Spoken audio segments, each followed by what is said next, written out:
These apps make my practicing so much better.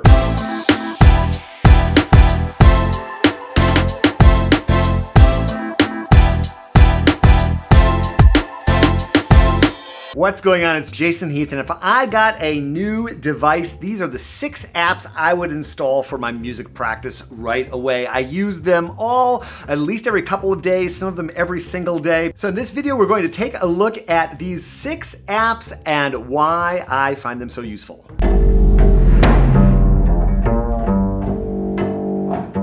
This first app, and by the way, we have links to everything in the description below, is Tonal Energy. This is an app that I've gotten a lot of questions about in different videos, and it's just sort of my default tuner app that I find myself going to all the time. And it was designed by, I think, by a couple of band directors or something like that in Texas. It definitely is used a lot by private teachers, but by professionals also in the classroom. It is super deep. I barely scratched the surface with this app, but some of the modes, just kind of generally looking at it, there's this tuner mode, which is quite useful.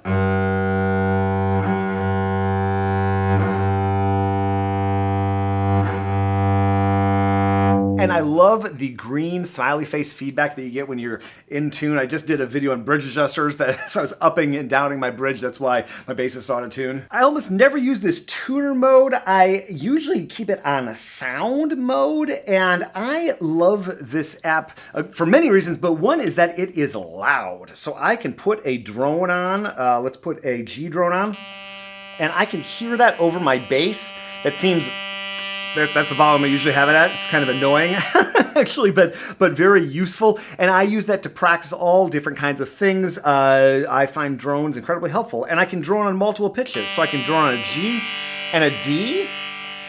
I can also change from equal temperament to just tuning, and I did an entire video on that with the wonderful Molly Sharp. I will link up to that as well. But just super great. You can have all sorts of different drones, and you can have fifths like I was doing there. And then you can use this analysis mode, which folks have noticed on videos before. I used to do this back when I taught classroom orchestra, and I would use this very mode, and I'd project it up on the screen, and I'd have people use it to kind of understand dynamics, so you can see what a note looks like.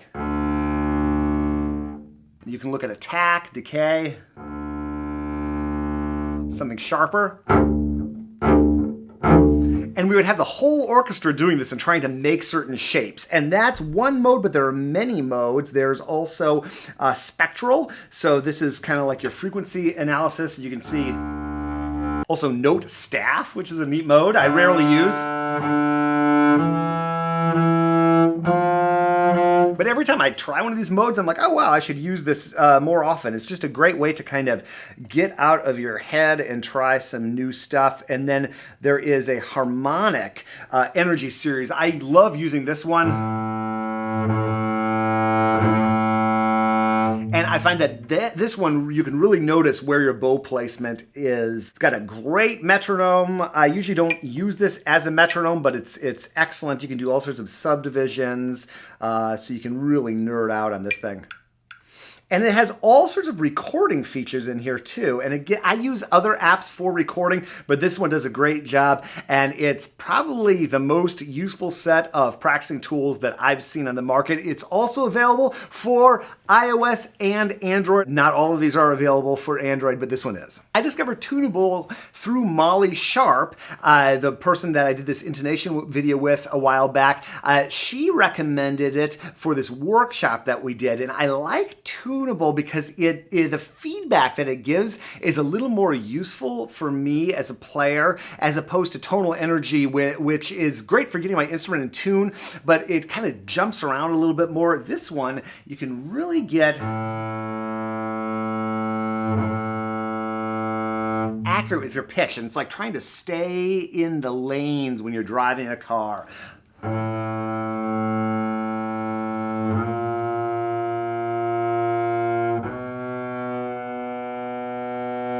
I I find a few minutes of practicing with this every day really helps to kind of like get my brain in focus in terms of intonation. And like all of these apps, there's way more than just this. There's a metronome in here, and there is, yeah, a whole bunch of capability. You can also record yourself in this one, which is awesome. So Tunable, highly recommended. An app that I do use for recording a lot as a free app called Clipza. And this awesome app is designed with Susanna Klein. I did a whole podcast episode about this, and it's really cool because it has a 30-second delay on the recording. You know, the podcast thing where it's like 30 seconds back? That's the swipe. It's like basically show me right now what I did. And so it's kind of like being able to do an instant replay on your practice. If you just leave it on the stand, one of the cool things is now you have a mirror, which is great. Don't we want to be practicing with a mirror? I certainly do. And if you want to see a video on practicing with a mirror, let me know. I haven't done one because there's no convenient mirror in this place, but if enough people want it, I'll figure out a solution. It's a cool way to just be practicing and instantly get feedback.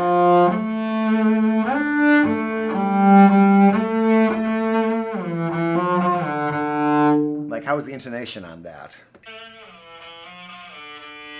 Like, how was the intonation on that? I'm such an old man, I never know whether to swipe right or swipe left on these apps. But this app, very cool, free, and extremely useful practice tool. The app that I use every single day is Modacity. This is my practice app of choice, and it's kind of like a workout recorder, but for practicing. And so I'm currently on a 3-day streak of practicing. I generally take at least one of the days off on the weekend, so I'm constantly breaking my streak.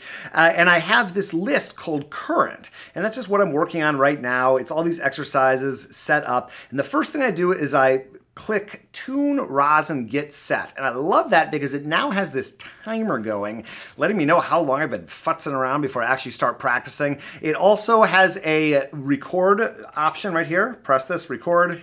Press this, record. Plays right back for you, so very cool. Has some great practice tools built in, a metronome and a drone. Not as advanced as the other ones that I showed you, but it's all in one. And I find this to be a great place to house recordings of stuff I'm working on. So I just go through, it's like a playlist. I go through all these items, and I just did this morning. It's like reliving my day. And I'm constantly tweaking this one practice list, Current. I've built other practice lists over the years, and I've been using this for about 5 years at this point, but I just find that having everything set up before I practice is so helpful, because then when I get to the bass, I rarely am like, yes, it's practice time. It's like practicing is my job and part of my job, and so I like to do the planning of the practicing before the actual practice session. I find that to make it much more efficient, and this app has just been super useful over the years. They've got an iPhone and iPad version. They've even been a sponsor on my podcast,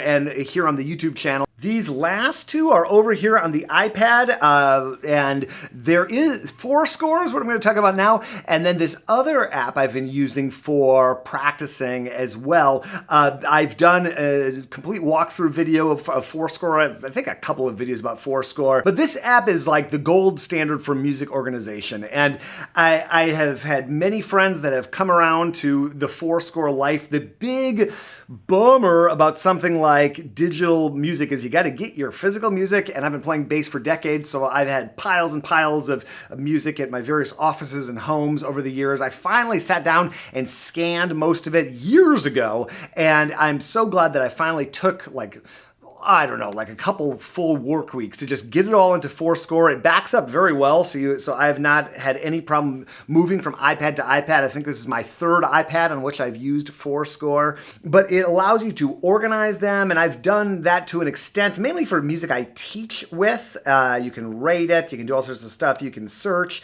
And then one of the most powerful things for me and just in my life is it allows me to group things into set lists, and I do that for events that are coming up. So I actually have a couple of old events here. This is the Ohio State camp that I did this past summer. I just haven't moved them into the right spot. The Roboth Institute, Los Angeles. So everything that the folks that organize the event send me and parts that we're going to play, I put that into these. And now I have this Luca recital I'm doing in Italy coming up here. So I have all my music here. I can hop in, and I have all my bowings marked. I can attach recordings, do all sorts of cool stuff. stuff. This app is super powerful. Back when I taught private lessons, all my students and what they were working on in here, when I did bass coaching, all of those things are listed here as well. I would just immediately scan what was happening at a specific school, and then I'd always have the music, and then past events. This is awesome. If I wanted to know what I played at the 2018 Latin American Bass Festival, guess what? It's right here. And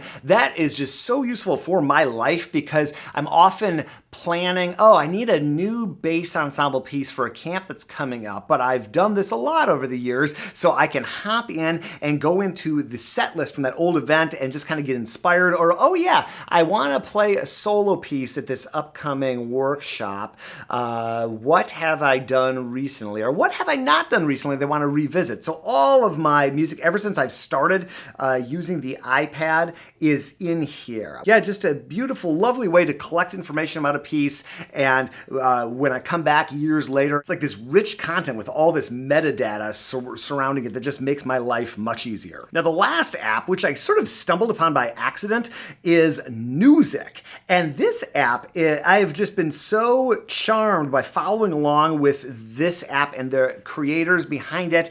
And they've also got practice tools built in. By the way, forScore does as well. The feature set, and they would admit this as well, is not as robust as forScore, but they have been remarkably successful at working with various organizations to get scores and parts and all that kind of good stuff in there. A few words about forScore. I love this app. I really dig it.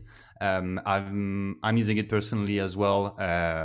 Also, just to compare it and get new ideas for features and everything. It's really a great app. I would say that Newzik is very different in the sense that from the get-go, we have a collaborative approach. And to me, that's the biggest difference between the two. forScore is a wonderful product if you're looking for a quick way to get your music onto your iPad and get nice tools to work with it. But it's an individual product. It's something that you will use for yourself and only for yourself. Whereas Newzik has been built around this idea of collaboration between different users, different musicians within, your band, like a rock band or a jazz band, or even within an entire symphony orchestra. They have this extremely cool feature called live scores, and I talked with them about it on my podcast, but this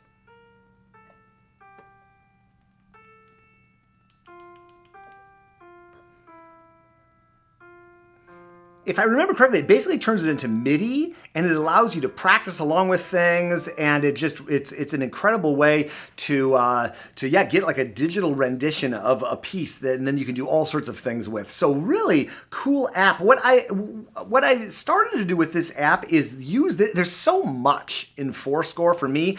It's kind of like a very full, almost hoarder household. And there's something about the interface, I can't quite put my finger on it, but it really seems to work well with my brain. And so I have been actually using this app for my daily practice. I just go through and I have all my items here. I can write on it. The interface is a little bit different, and it can be a little bit funky for me sometimes with where the toolbar appears, but I like it a lot. And then when I'm doing something for YouTube, I have this YouTube review list here, and things that I have done or I'm thinking of doing go in here. And when I'm playing San Francisco Symphony concert or something like that, if there's something that's in the public domain, I will download it off IMSLP and put it into this gig music area. So I find this app to be really cool. Certainly one does not need Newzik and forScore, but Newzik has been really, they've got a great newsletter.